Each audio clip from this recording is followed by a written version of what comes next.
अब तो महाराज क्या करते हैं, नारद जी ने आकर के पृथ्वी पे क्या देखा, बोले संसार के लोग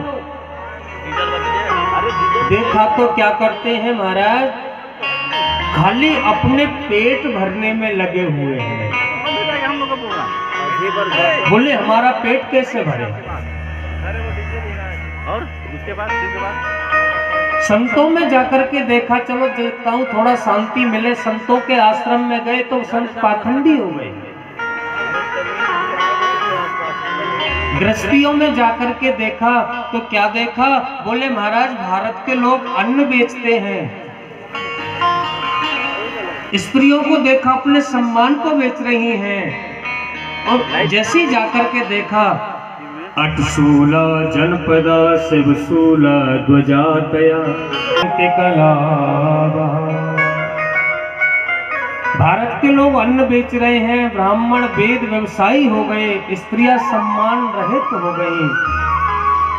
और महाराज कोई ज्ञानी दिखाई नहीं दिया, कोई योगी दिखाई नहीं देता है, पाखंड चल रहा है कहीं। आज महाराज कहीं भी मन नहीं लगा नारद जी का। तो धीरे धीरे करके नारद जी कहाँ गए, बोले महाराज वृंदावन में पहुंचे। बोलो राधे राधे, बोलो राधे राधे। और आज नारद जी जैसे वृंदावन में भ्रमण करते हुए जैसे ही जा रहे थे, कहाँ, बोले यमुना के किनारे। जैसे यमुना के किनारे होके जा रहे थे तो वहां पर एक कौतुक देखा। बोले एक स्त्री जवान वहां पर बैठी है। और जैसे ही महाराज उस स्त्री ने जोर से आवाज लगाई, अरे बोले बाबा ऐसा करो मेरे कष्ट को दूर करो। नाम बता देना, वेदांत रस। आज नारद जी ने कहा था, बोले देवी आप कौन हो। उस स्त्री ने कहा, अहम भक्त दीक्षा का ये मैं तनयो मत ज्ञान वैराग्य मैं तनयो मत ज्ञान वैराग्य नामान काल योगेन जर्जर। बोले नारद जी से कहा, बोले बाबा मैं कोई और नहीं हूँ, मैं ही भक्ति हूँ। और ये तो पास में दो पुरुष लेटे हैं, ये कोई और नहीं है, मेरे ही बेटे हैं। एक का नाम ज्ञान है, दूसरे का नाम वैराग्य है। ये तो अच्छी बात नहीं है भैया।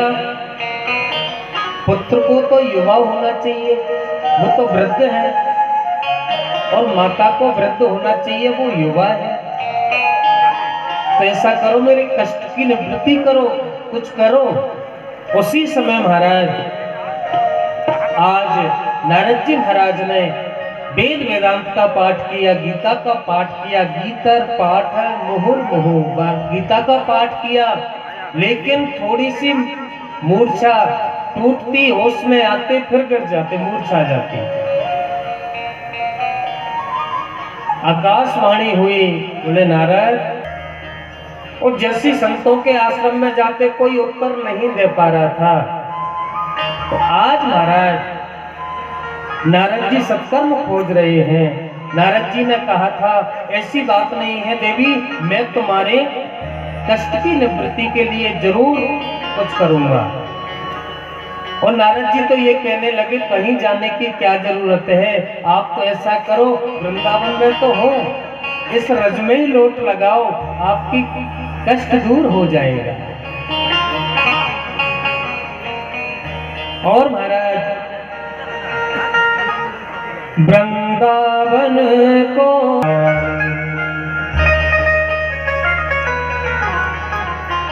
अब तो महाराज नारद जी कहने लगे, भक्ति चिंता मत करो, राधा का आश्रय लो, राधा नाम का आश्रय लो, इस ब्रज में लौटिए। तुम मुक्ति की बात करती हो, मेरे कष्ट की निवृत्ति हो जाए। मुक्ति तो स्वयं आकर के और यहाँ पर भिक्षा मांगती है गोविंद के चरणों में कि वृंदावन की गैल में मुक्त पड़ी बिलखा, मुक्ति कहे गोपाल सो मेरी मुक्ति बता। फिर कहा कि पड़ी रहो या गेल में साधु संत चल जा, उड़ी उड़ी रज मस्तक लगे सहज मुक्ति होई जा। बड़े चिंता मत करो, यही हर तेरी बदल जाए, तेरी बदल जाए तकदीर, पूरा तेरा दे बोल जरा तेरी बदल जाए तकदीर, पूरा दे वो तेरी बदल जाए तकदीर, पूरा तेरा दे बोल जरा तेरी बदल जाए तकदीर, पूरा तेरा दे बोल जरा, पूरा तेरा दे बोल जरा, तेरा दे बोल, पूरा तेरा दे बोल जरा। तेरी बदल जाए तकदीर, पूरा तेरा दे बोल जरा, तेरी बदल जाए तकदीर, पूरा तेरा दे बोल जरा, वो तेरी बदल जाए तकदीर, पूरा तेरा दे बोल जरा, बदल जाए तकदीर, पूरा तेरा दे बोल जरा, पूरा तेरा दे बोल जरा, पूरा तेरा दे बोल जरा। श्याम नाम जागी, श्याम नाम जागी, श्याम नाम जागी,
बन जाएंगे बिन जल के, पूरा तेरा दे बोल जरा, बन जाएंगे बिन जल के, पूरा तेरा दे बोल जरा, बदल जाए तकदीर, पूरा करके ताली बजा के श्री राम है।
भैया ये बांके बिहारी का दरबार है, आप आए नहीं हो, आप बुलाए गए हो, आप बैठे नहीं हो, बैठाए गए हो। किसी कवि ने लिखा है कि रातें रोज बनते हैं और बदल जाते हैं, भैया भागवत सुनने तो वही आते हैं जिन्हें बांके बिहारी बुलाते हैं। श्री राम है।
राज कमेटी पीछे वाले भी हाथ उठा करके श्री राधे।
अगर ऐसा हुआ है तो आपके पास में कोई उदाहरण है क्या?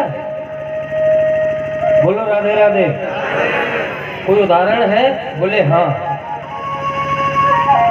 सनत जी कहने लगे, तुंगभद्रा तटे पूर्वम, एक नगर है जिसका नाम है उत्तम। उत्तम नगर। बड़े ही प्रेम से रहते हैं उत्तम नगर में। उसमें एक ब्राह्मण रहते हैं जिनका नाम है आत्मदेव। सदैव भगवान में लीन रहते हैं, ठाकुर की आराधना में रहते हैं। इनकी पत्नी का नाम है धुंधली। इनकी पत्नी का नाम है धुंधली। आत्मदेव जी महाराज तो ऐसे हैं, अपनी भजन में लीन रहते हैं, संध्या वंदन करते हैं, प्रकांड विद्वान हैं। और पत्नी पे जरा नजर डाले तो पत्नी क्या करती है? अरे भैया ऐसी है धुंधली, ऐसी है, जब तक पड़ोसियों से एक दो बार नहीं लड़ लेती तो इसके पेट का भोजन हजम नहीं होता। बोलो राधे राधे। एक दो बार नहीं लड़ लेती। अब पंडित जी तो जाते जरा जाकर के, और कहीं पाठ करने जाते, कहीं जाते, और जब वो लौट करके आते तो इतनी पतिव्रता बन जाती कि अनसुईया के बाद में इनका ही नंबर हो। इतनी पतिव्रता, आरती का थाल सजाती।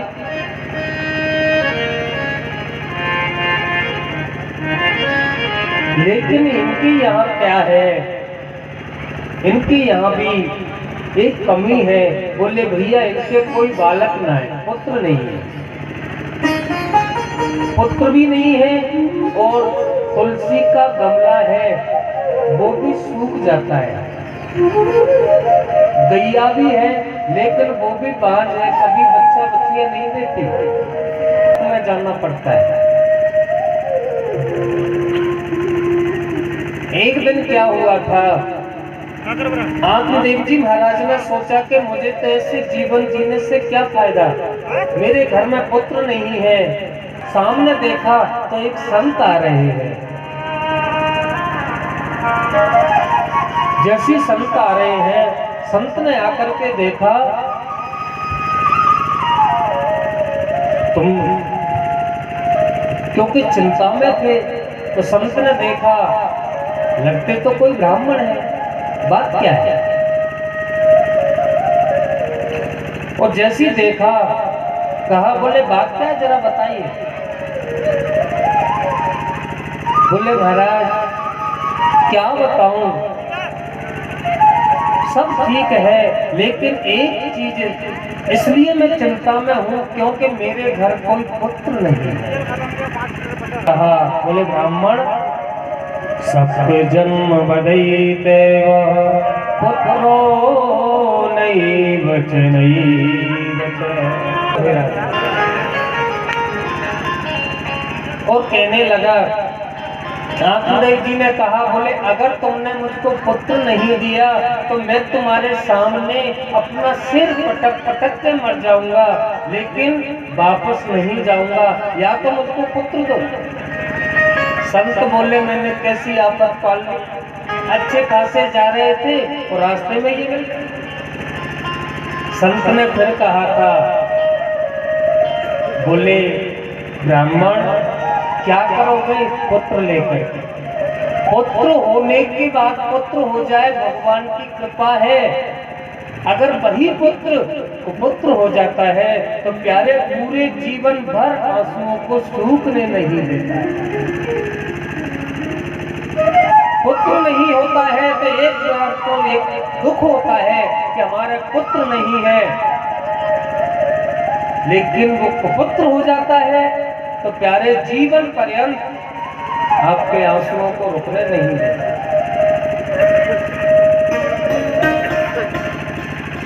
और आज संत बोले ऐसा करो ब्राह्मण भगवान को पुत्र बना लो, अरे कन्हैया को पुत्र बना लो, ये संसार के पुत्रों को क्या बनाना है। अरे प्यारे ठाकुर को पुत्र बनाइए जो अंत समय तक आपके साथ में चलेंगे। संसार के बेटा क्या बनाओगे, क्या पुत्र बनाना है।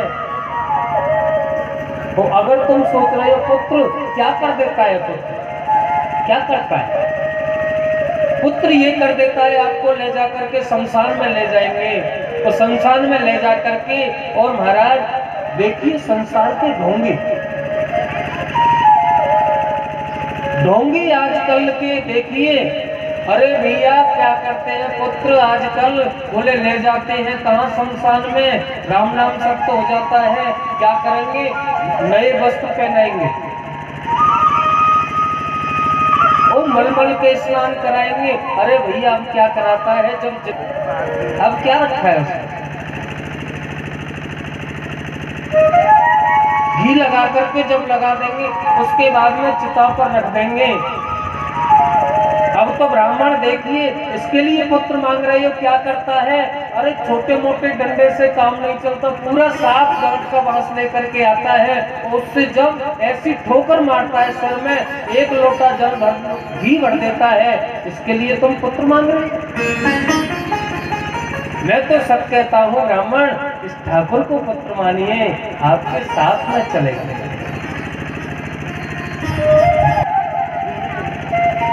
एक माँ आई मेरे पास में, मैया ने आके कहा था ब्यास जी हमारे घर आइए। मैं जब मैया के पास में गया तो मैया ने कहा था, बोले ब्यास जी मेरा भी छोटा सा मंदिर है, जरा उसके दर्शन करिए।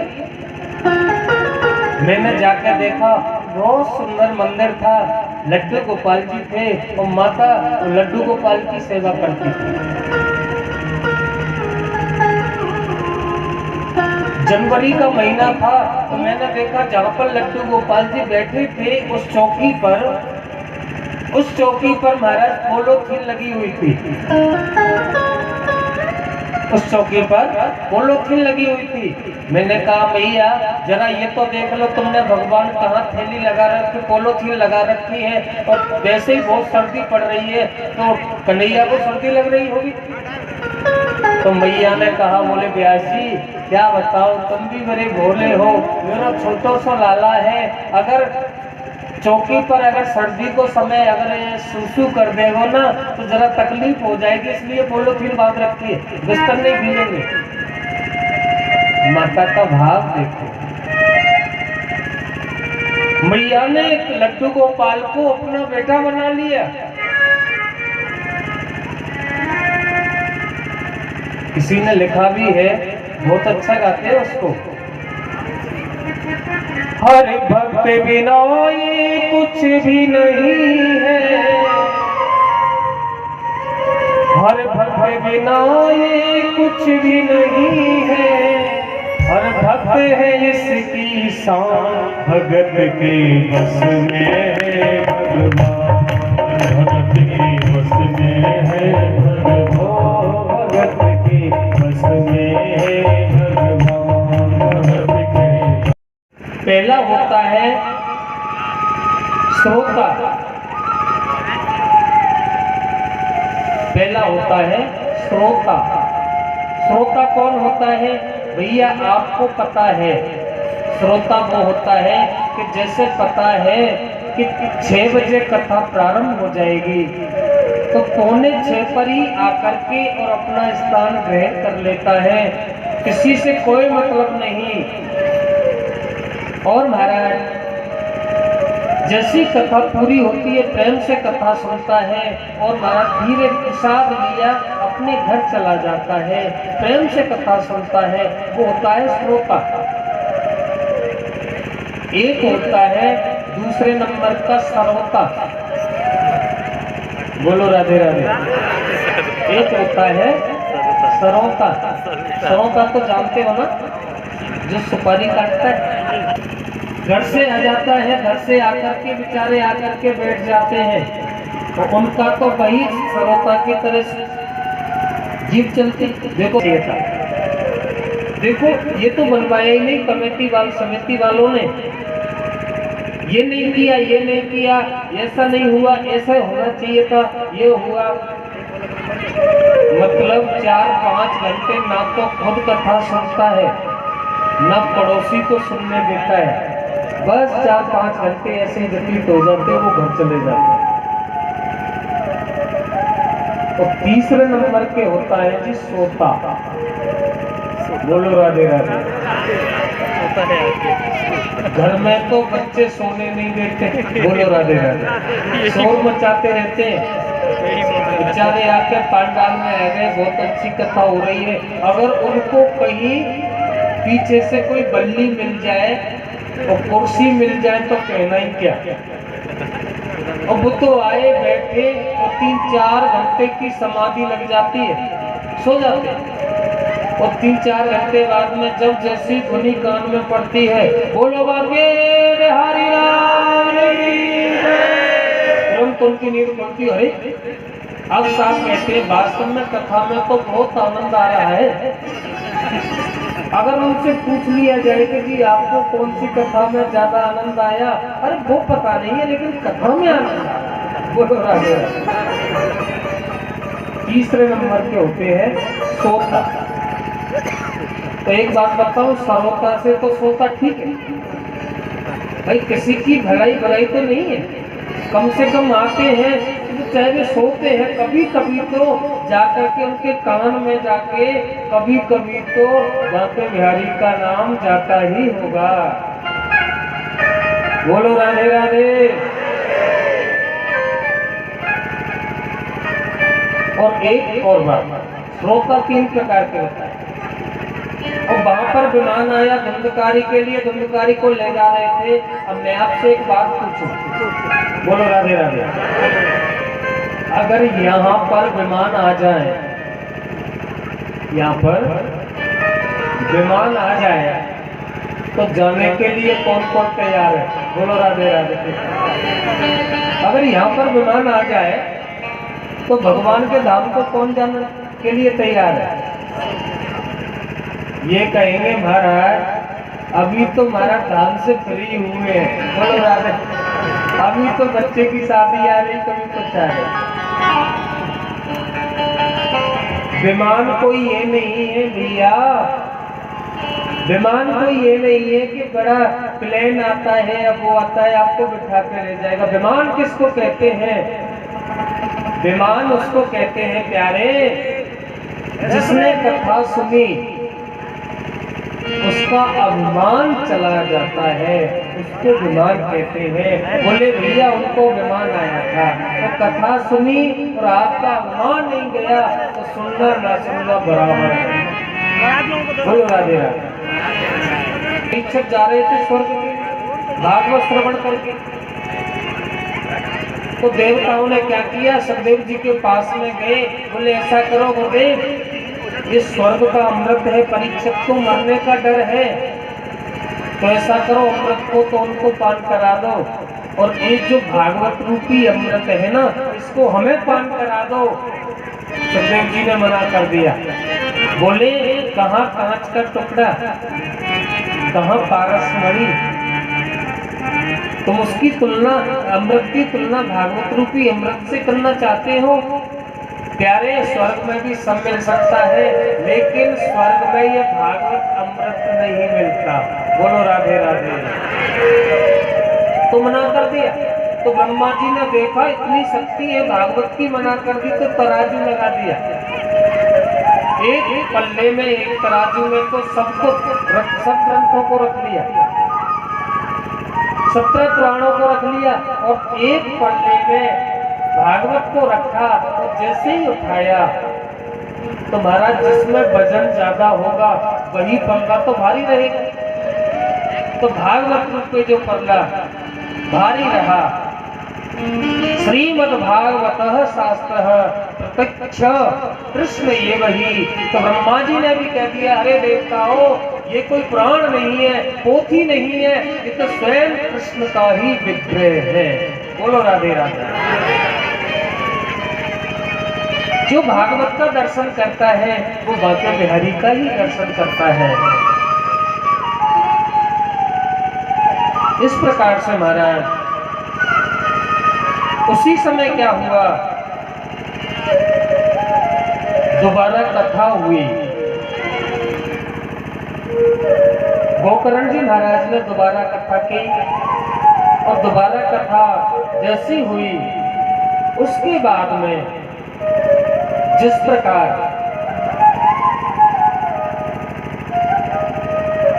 जब कथा हुई थी, तो जिस प्रकार राजा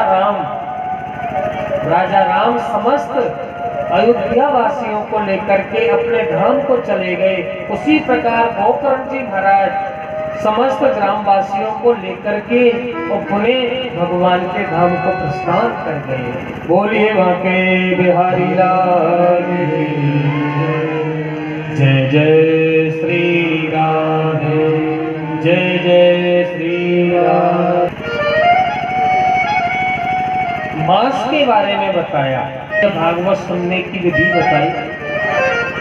बोले महाराज भागवत श्रवण विधि क्या है, कौन सा मास पवित्र है, कब होनी चाहिए? तो भागवत में तो ये लिखा है, कोई महीना फिक्स नहीं है। क्या लिखा है कि सदा से